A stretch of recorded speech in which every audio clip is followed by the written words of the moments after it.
This is the Season's Greetings stamp set from Hero Arts. You can use this stamp set all on its own, or you can use it with the sentiment strips die set here in order to cut each one of those sentiment strips, or you could just use a guillotine trimmer or a trimmer to trim those strips.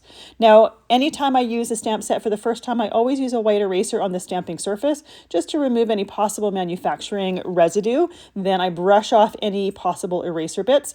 I am stamping this with a stamp positioning tool in order to make sure that I can stamp a couple times to make sure that I have a nice crisp stamping. However, I didn't press too well along the right side. So once I pour my embossing powder on there, you'll see that there's an area missing from it. But this stamp set creates 36 stamps or sentiments all at one time. So I'm not going to miss the ones where I didn't get any embossing powder on.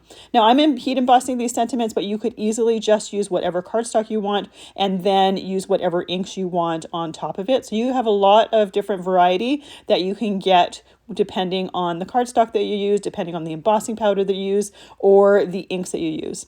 Once you've heat embossed them or stamped the sentiments, you can line up the die set or just use your trimmer to trim down those sentiments.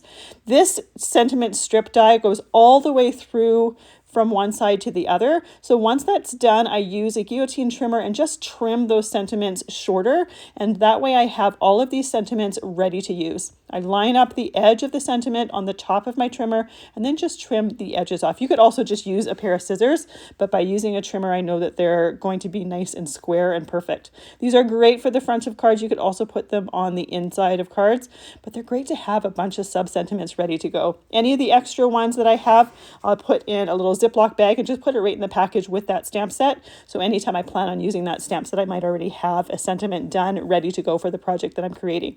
These are all holiday themed, so they're perfect for holiday card creating.